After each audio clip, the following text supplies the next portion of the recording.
Yo, what up? What up? We back. It's my dude Rashid from RKTappraisals.com in the building. So today we're talking about, how to get approved for a loan. Okay, so I want to know, is this impossible if you're black? Because that's what I heard. Yes, it is. Like, tell us what that's about, man. Because niggas is trying to get this paper. So what's the how do you get approved for a loan? Like, what do you got to do? What's the ins and outs, man? I mean, the first step is actually knowing where your credit's at. You know what I mean? Like, I tell people all the time, man, run your credit, man. And you don't even have to run your credit. I mean, you got stuff out here. Really, my FICO. You go to FICO.com. They tell you what your credit score is, so there's no mystery. To answer your question, Mr. Lacari, a lot of times, sometimes we don't know. We have no idea where our credit at, and it's just like rolling the dice. Like, you walking in the building, like, let me see if I can get approved. But in all reality, the first step is knowing where you at. Because if you run your FICO and you at a 300, you're not getting approved for nothing. You know what I mean? So first step is knowing where your score is at. Just to add to that, I'd say try using Credit Karma and Experian. They actually work pretty well in keeping you abreast of what your credit score is doing. Right. You know what I'm saying? So use those. Those are two apps that I use personally. I have Credit Karma and I have Experian.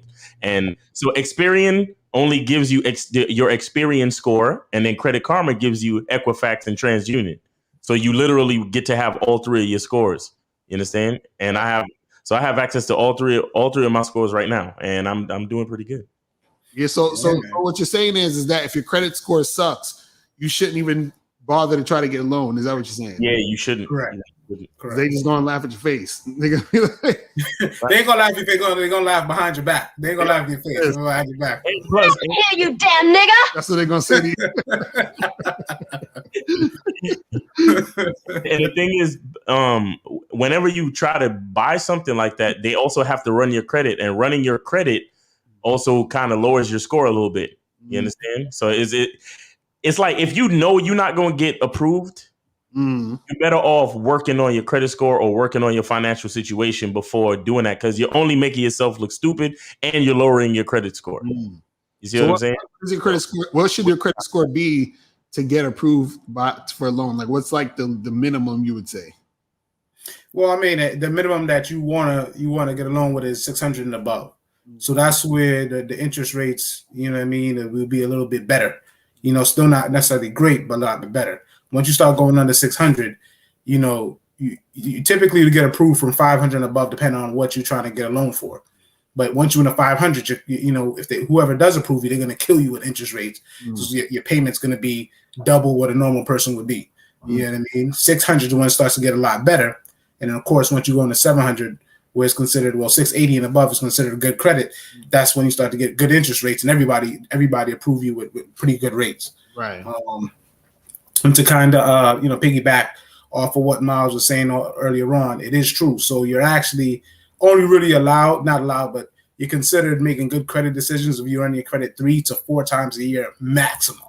So you should not be running your credit all over the place. Don't run your credit more than 3 times a year, maximum 4 times a year. Also, it will start dropping your credit score quite a bit. And to give you guys exact numbers, depending on what you're applying for credit, it can drop you about 5 points to 15 points every time you run your credit, depending on what you're actually running credit for. Also to piggyback off Miles, what he was saying with Credit Karma and Experian. So those are good sources to check your credit. The only thing I would just add to what Miles said is with the Credit Karma, those scores are called Vantage scores. So banks do use them, but those are generally where your scores are at within that general area. If you do want more accurate scores, like the Experian and my FICO will give you more exact scores, because they'll break down every score model that they use for whatever you're applying for a loan for, if that makes sense. Right. Right. But yeah, man, I mean, when it comes to loans, like I said, you can get approved for loans at 600. That's right around where you want to start at to get loans, is around the 600 mark. It's huge, man, because I mean, if you're getting a car loan and you're in the 600s, you get an okay rate. You know what I mean? The 600s, you probably get around right now, maybe around 7-8%. 9% and above, which is not bad. If you get in the sevens, that's good. 8, 9, that's when it starts to get a little, get a little dicey, because when you're getting closer to 10% of a loan, it's a lot of money. You know what I mean? You figure you get a car that's 20,000, 10%, that's 2,000, but it's really more than that because you get compound interest. So, so it's really about the loans you get and just knowing where you stand.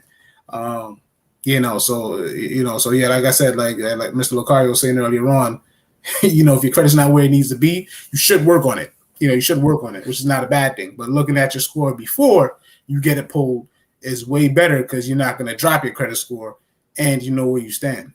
Right. So somebody, what's the PPP loan and how come it's easy to get? What's the catch to it? This is an excellent question. So the PPP loan, don't do it if you don't have to. The thing is, the PPP loan, it is free money, but this is the real catch. PPP loans is based off of you being entrepreneur, independent business owner, or independent contractor. Like if you sell life insurance, which of course something that RKT does, things of that nature. They give you that loan based off of you losing business due to the pandemic, you losing money, so they'll give you a loan to supplement some of the income that you lost. So the catch is that with the PPP loans, what they don't tell you is that they say that you don't have to pay it back. The catch is you do have to pay it back. The only time you don't have to pay it back is my camera go off. Yeah, the only time that you don't have to pay the PPP loan back is if you show and prove that the money that you borrow, you use it towards your business, meaning you buying electronics, you buying products for your business. If you actually don't have proof that you're actually buying these stuff for your business, they actually make you pay the loan back. That's the part that a lot of people leave out. So you go ahead and borrow 10, 15,000. Oh, no, I don't got to pay it back. But then you got to pay it back with interest. The good thing with the PPP loans is that the interest rates typically are not bad. They're like 1 to 2 to 3%. But the major catch with the PPP loans is that a lot of times the companies that are doing it, if they exaggerate your income, if they exaggerate your income, that's where you can get caught up. So if you're somebody that made $20,000 on your business and you say you made $100,000 and they push it through and you get a chunky check for $25,000, it's all good. But if you randomly get selected and get audited and they find out that you didn't make that much money, that's where you run into problems. So The PPP loan is good, but if you're using it the right way and if you're really using it towards your business, which that's what you should be doing anyway, you know what I mean? So that should answer that question with that PPP loan question, But that's why it's easy to get, because the companies want to give it to you. Companies do want to give it to you because they make money off of it, of course. But you got to know the details of what you're actually borrowing and how you get caught up with the PPP loan. So what are some what are some other requirements other than like a good credit score when it comes to loans? The main thing about getting loans is it is just about credit and what you're doing in your credit as far as making payments on time. If you have a whole bunch of late payments, banks look at that. So if you have a whole bunch of late payments with other creditors, that's how they decide part of what your interest rate is going to be. That's a major factor. Of course, of your score. Of course, if you pay people back. So a lot of times, if you're trying to get a loan and you got a whole bunch of collections on there, that's going to affect your score. So if you have a T-Mobile bill and you're trying to go into Sprint to get a new phone for Sprint, they're going to see that you had a phone bill before that you never paid. It makes it that much harder for you to get a loan. So a couple things they look for is literally if you're trying to get a loan for something specifically, if you had a previous loan and you did something crazy, not paying it back or always late, that will affect you if you get approved. And if you do get approved, you're probably going to pay a higher interest rate. Right. Man, so when it comes to getting loans, are there like the loan, is it something where it has to be for something specific,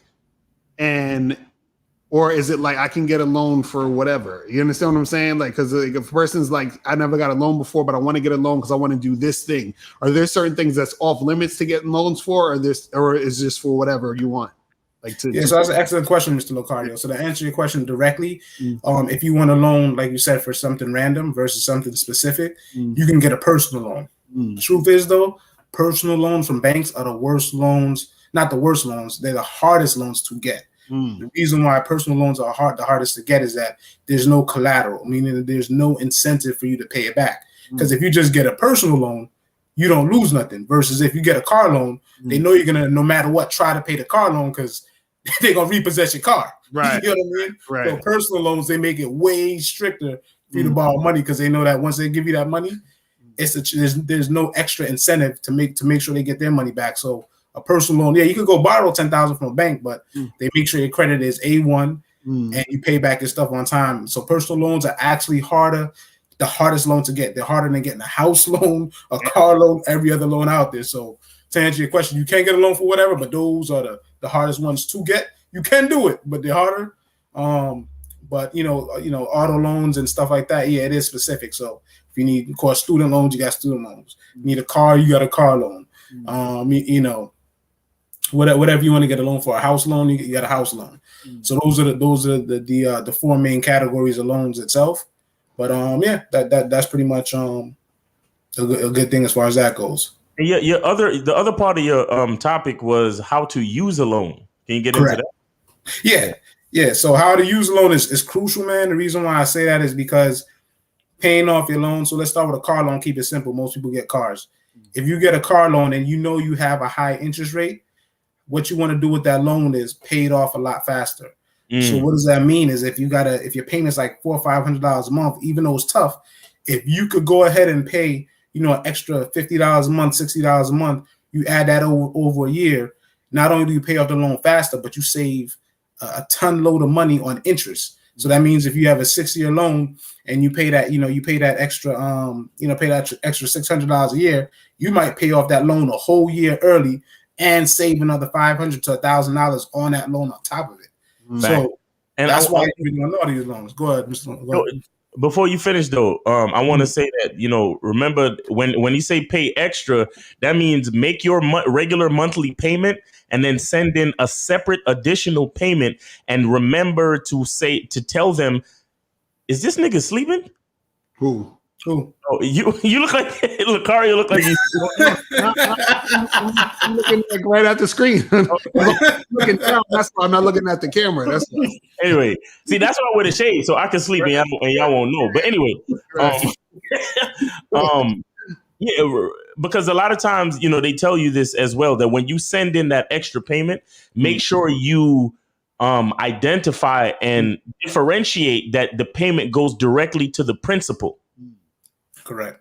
Right? Meaning that it pays on literally just the principal, because a lot of times what these financial institutions want you to do is they want for most of the money that you pay on your monthly payment to go to the interest. Right. So your principal, meaning the balance that you actually have left on the loan, doesn't really go anywhere.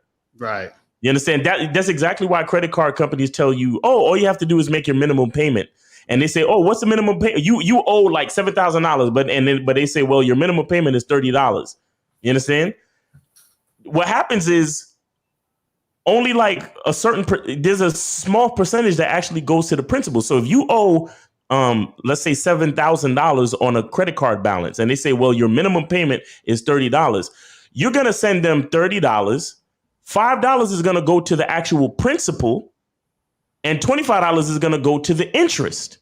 Right. So that means you sent them $30 and you think to yourself, oh, well, now I only owe them $6,970.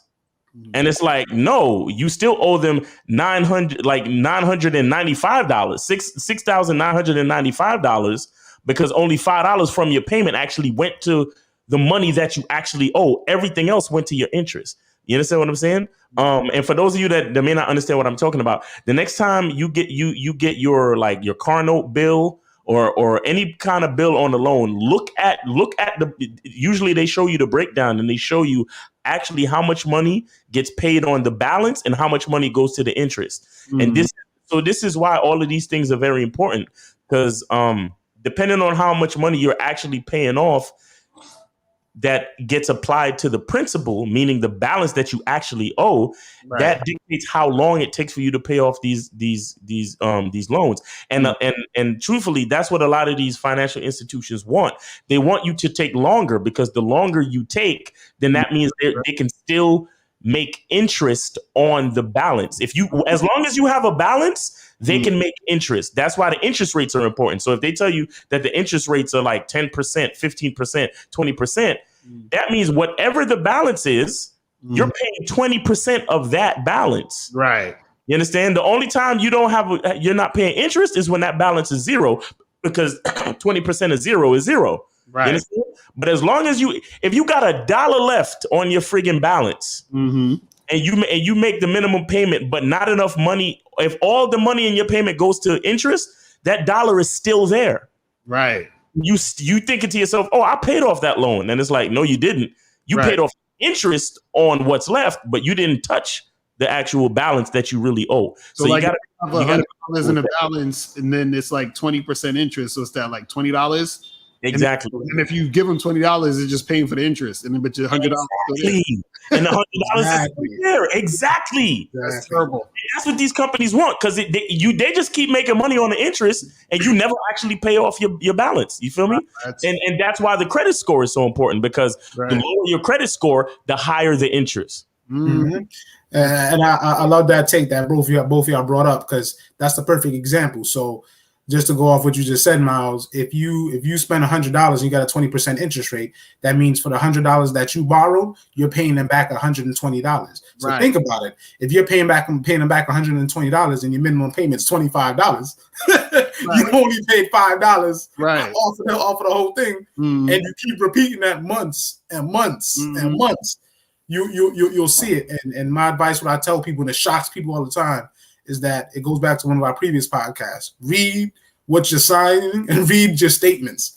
If you actually read your statement, credit cards and all these companies are bold enough to tell you what you're actually paying them. So you can't say they never told you. What do I mean? Look at your credit card statement. If you have a $10,000 balance and you're paying a minimum payment of $80 a month, they will literally tell you on your statement, if you read it, if you by paying $70 a month, it will take you 7 years to pay this off, and you would have paid back $16,052 when it's all said and done. They actually tell you based on that minimum payment. So one takeaway, at minimum, read your statements. You'll actually see how much you're paying the interest to make it real simple for you.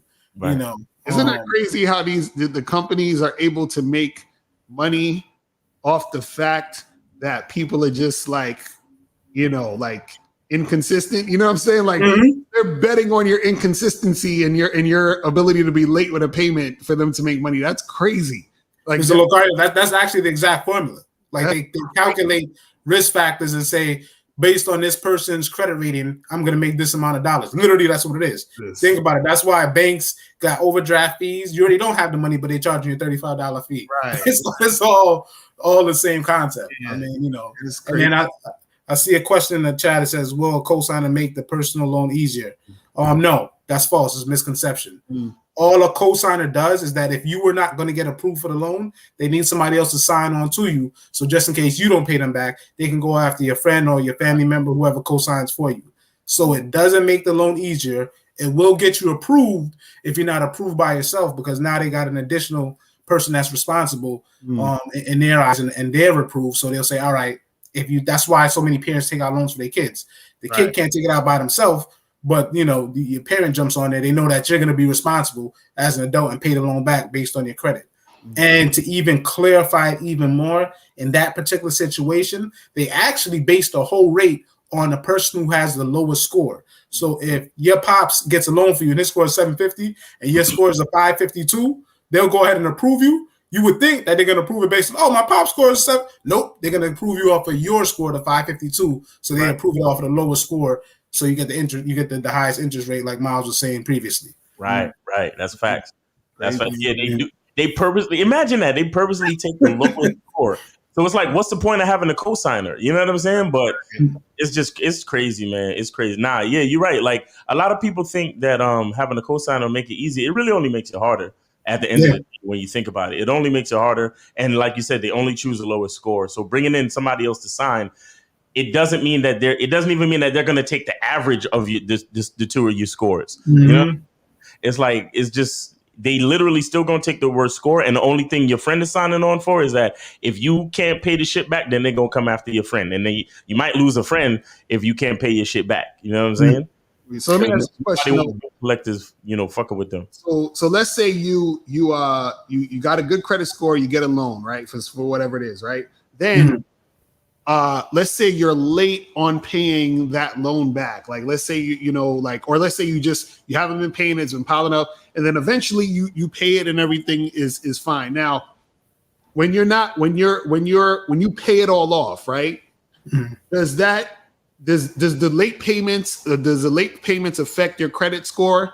And then when you pay everything off, is your credit score better again? And then on top of that, if you try to get another loan, do they penalize you, or do they look at the fact that you fucked up that one time before? See, so Ms. Locarios, all of what you said, right, but just not in that order. Right. So what happens, to answer that question specifically, is first off, it doesn't report to the credit bureau unless you're 30 days late or more. So that's one thing I tell people all the time. So if your credit payment is due on the 1st of every month, if you make it late, if you make a late payment, but you make a payment on the 29th of that same month, it doesn't report to the credit bureau. So no harm, no foul. Right. The only person that knows that you're late is that company you're borrowing from, and it's in their internal system. How does that really affect you? It really only matters if you try to get a loan through Wells Fargo for a car loan. They're going to be like, all right, the credit bureau don't know that you was late, but we know you late internally, so we're just going to charge you a little bit extra in interest to clarify things. So if you are going to be late, just don't be late 30 days, less than 30 days, 29 days to be exact, and it won't affect your credit bureau. Nobody ever knows as far as credit report. But how that affects you, though, if you go past that 30 days, so you're 33 days late, it reports to the credit bureau. That late payment will drop your credit score probably anywhere from 5 to 10 points, depending on where you're at in your credit world, 5 to 10 points, and then eventually it will fall off. But it'll take about 2 years or so before it really starts minimally affecting you, and eventually it'll fall off within normally like 4 to 5 years. You know what I mean? And you can do what's called a courtesy request, if it's a one-off thing, like I was late, it happened one time, blah blah blah. A lot of credit card companies will give you a one chance, one forgiveness, and erase it. But if you're a person that's late all the time, it's not happening. It's not happening. Right. And then to answer your question, at the end of the loan, if you paid off, that's going to build your credit naturally. But the more late payments you show, the worse it is for you. Because like I said, if you late 5 times and you get dropped 5 to 10 points each situation, that potentially be 50 points or 25 points, which is still a drop that you don't want to lose. And you'll bounce back. But it takes a while to bounce back. Right. That's crazy. So I'm wondering for the people who give out loans and they make money off the loans, I guess the best type of customer, the customer who's terrible and late and then keeps paying forever, or is it like the best customer, the one with like a pretty decent credit score to where they'll pay the loan back, but they might be a little late, so they'll give them a little bit of money? Because I'm wondering. Because I'm like, the person who's terrible at the money, like I remember you were saying that like they give them higher interest rates and all this other shit, and then you make money off of that. But at the same time, you don't want to have a bunch of people that's terrible at money, because then you're kind of losing a lot of money you're loaning out. You see what I'm saying? So what do you think is like the best customer, and if you are the customer, who like what type of customer do you want to be to get the best like option as far as loans are concerned? You see what I'm saying? That's what I'm trying to say. Like, so if I'm trying to get a loan, should I be the type of person that's like quick to pay it back and everything, or should I like be like terrible with it, or should I be like in the middle? You know what I'm saying? Like, what's the best? Yeah, no. So I answer your question, Mr. Carr. So long story short, no. You as a customer want to be the best customer that pays all this stuff on time to have the best interest rates. How the company views it is completely different. The company views it as it's all a balance. So they look at the person that barely gets approved. That's their money maker. That's where they're going to make all their bread and butter from. The person that's always late, all that type of stuff, because they could charge late fees and it's more interest that they're going to make. So they love those customers. Now they need the good customer that does everything right to balance it out, because the good customer, they're not making that much money off, but they're keeping them afloat. They're consistently making a certain amount of money on them through a long period of time. Because if the person that always pays their bills on time and pays the loan back, they consistently could track that and make interest off it and put it in the stock market and make money on that on a consistent basis. Right. So they need both customers to stay afloat. But no, they lick their chops when the person that barely makes it. You know what I mean? Because they know they're gonna make a killing off of this person that's horrible with credit, and the other person we're not gonna make a lot of money, but they're the consistency. So that's how that all works. And you know, it's all a game. And as far as a customer, if you're the person, what are the benefits? To kind of answer your question, if you're the customer that does things the right way, you get little perks. Those are the people that, if you have a credit card, they'll give you a better interest rate on the credit card. Most credit cards, they start you off at 25%, almost 90% of credit cards. If you're that great customer, you can argue with them over time. Like, hey, man, I pay my bills on time. I do everything right. Get me a better interest rate. So you could be in a position where you can get like 10% interest rate, 9% interest rate and below, which is great for credit cards. You also get baby perks where they'll give you stuff like where they'll say, hey, if you borrow $5,000 out of your credit limit, I'll offer you 0% interest on buying things. What does that mean? Like, since you're such a great customer, you can spend up to $5,000 and don't have to pay no interest on it for 1 to 5 years. They give you little perks to keep you consistently staying with them. Because why? Everything's a business. If I'm a great customer and you're not giving me no great perks or benefits with this credit card, why should I stay with you? I could just go to Discover, like I see in a commercial. I could go to Capital One and Samuel Jackson. They're giving all this stuff out. So they always going to give you something extra if you're a great customer. And they're always going to just treat you like, all right, if you're a bad customer, like, you should just be lucky you're getting a credit card. Right. You know what I mean? Like, this is always going to be that formula. That's crazy. That's fucking crazy. But now it's a lot of game that people could really understand when it comes to this shit. Because, you know, I think there's a lot of things that people overlook. Like, they overlook the fine print. They don't, you know, because when you guys talk about the interest and how they're going to just put in that money to the interest, and, you know, dudes just like, because like when you want the loan or when you want the money, you just like, fucking give me the money. You know what I'm saying? But you're not thinking about the after effects of like how much you've been paying over time. You might pay them, like you said, it could be a $10,000 loan. You end up paying them $16,000 back. You know, so that's crazy. That's crazy. So focus all day. So how does the FHA loan work, and how do they benefit from it? Yeah, that's a real question today, boy. So with an FHA loan is a federal government loan in terms of buying a house. As far as the FHA loan, it's a good loan. It's a standard loan. You know, I have FHA loan on my house. You got the conventional loan, all these other loans, but FHA loan is just a federal loan. The main thing with them is that you only have to put 3.5% down on a house if you're buying a house when you have an FHA loan. So the good thing about that is that you don't have to have $1 million. It literally just means, you know, just grabbing a calculator. You know, say you're buying a house for $300,000 with an FHA loan. You only have to put down, you know, the minimum you have to put down is $10,500 for your down payment for your house. So that's the key perk of an FHA loan. You only legally have to put down 3.5%. Conventional loans and other loans like that is 5% and above. So that's the real catch with the FHA loan. Also, just in general with an FHA loan, when you're buying a house, they have more strict guidelines as far as making sure the house is good. As far as if the roof has a leak, they're going to make sure you get the roof fixed, or you're getting money to fix the roof before you get closed on the house. So FHA loan, they make sure you have more strict guidelines as far as the property's in good shape. And so, you know, when there's other loans, they're more lenient because they're saying you're better at credit and things of that nature. So therefore, they'll let you make that risk because you're considered a more responsible person. So they'll let you take an extra risk. So, for example, if you have, you know, a different type of loan for a house that's not an FHA, they might say, all right, the roof is leaking, but since you're a responsible person, we know that you'll be responsible enough to, you know, close on the house and fix the roof when you need to fix it. But FHA loan is like, no, you need to fix this loan before we sign any paperwork, because we're not going to have you not fix the roof and the water cave in the house and you stop paying back our money and you owe us $300,000, so we're not going to approve you. to kind of keep it simple, if that makes sense, you know.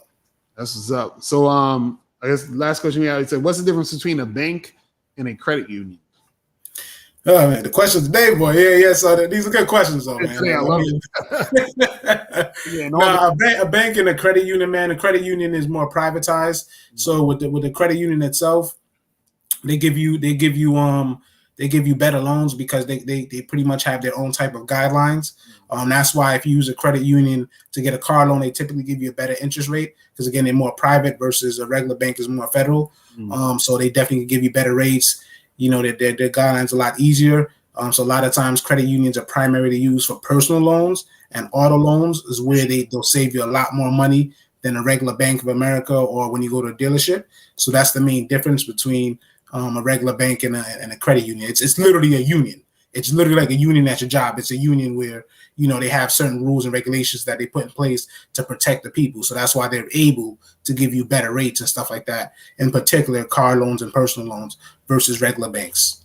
Also, there's a lot of there are a lot of like specific population. What am I trying to say? Like there's certain perks given based on the type of credit union it is. Correct. So you know, to explain that further, it's like you have a Navy credit union for people who actually serve in the Navy. You understand? So a credit union such as that, they actually know what you go through as a person in the Navy. They already know how much money you make. They already know certain things about your financial situation, so they can assess your needs for a loan easier than the average person. Because the average person goes to the average bank, you know, and like so they just use federal guidelines. But the Navy credit union, or you know, or the credit union in your neighborhood, they also like they use the economy of the neighborhood to help them to assess different things. You understand? Because a lot of credit unions are local. There's not a lot of credit unions that are like countrywide or like worldwide. You understand what I'm saying? So if you get a loan, it's like they want to give you the loan so you can, you know, allow them to make money off the interest on the loan, and so they could stay in business and be a place in the neighborhood that allows people in that neighborhood to get more loans and more loans and more loans. You get what I'm saying? So it's a little bit more lenient because it has to do with, a lot of times it has to do with the economy of that local area or that city or that neighborhood. You see what I'm saying? So you have a lot of like, you know, for example, like black owned credit unions where, you know, people in predominantly black neighborhoods are going to go to that type of place to get a loan because they have a little bit more, you know, empathy. You know, they have a little bit more understanding of what the people in that neighborhood need as far as certain loans and, you know, the average credit score of people in that neighborhood and so on and so forth. You get what I'm saying? So it helps with the economy of that particular neighborhood. Right. That's crazy. We getting deep today, boy. Woo! Yeah, man. So what's the last things as we wrap up that you can say as far as what people should look out for as far as getting approved for a loan and, you know, things like that, and how to make sure that they, you know, they don't freaking, you know, fuck up their credit score by trying to pay it back? Like what's some more, I guess, like final tips you can give people? Yeah, my final tips would be like one all loans are not one and the same. What do I mean by that? If you're buying a house, in all reality, don't just shop your loan at one place. You have an opportunity to shop. You can shop your loan if you're buying a house within 14 days. So the minute that you run your credit one time, you can actually run your credit with whatever other bank to see who gives you the best interest rate within 14 days as many times as you want. So if you're shopping a loan, know what you're doing. What does that really mean? Is that if you go to get a house and you just shop one bank and they tell you to get a 6% interest rate and you stay at that one bank, you get that 6% interest rate. But if within that 14-day window, you shop 10 banks and one bank gives you a 3.5 interest rate, you now can go with that particular bank with a better interest rate, which can save you hundreds of dollars on your loan payment and literally thousands and thousands of dollars over the life of a loan. Same thing with the car. They give you 3 days to shop a car loan around. So if you want to get a car loan, actually shop, you know, the day you decide to run your credit, that's the day where you got to do your homework of what banks you want to run your credit with and shop a few banks out with your car loan to get the best interest rate. So one of my major tips is don't just go with the first loan that you get, the first person that offers you money. A lot of times it's people, if you don't know your credit and things of that nature, you think, oh, somebody approved me. Yay. No, don't think like that. If one bank approves you, that means that other banks will approve you. Your job is to find out all the banks that would approve you and run your credit to all those banks to see who gives you the best interest rate. So that's my one tip I give people in terms of loans itself. That's what's up. That's what's up. So, guys, we appreciate y'all watching. Make sure you guys contact Rashidi at rktappraisals.com. Hit him up so you can get your shit popping with this money, man. You know what I'm saying? Yeah, that's pretty much it, guys. We'll see you guys later. Appreciate everybody in the chat. Make sure y'all spread this around. You feel what I'm saying? Get more people to this channel so that they could get up on this financial game. You feel what I'm saying? Put this on your Facebooks, your Instagrams, all that other stuff, and we'll get this shit cracking. All right, so we will see you guys later. Remember, the truth is inside you. Peace. Yeah.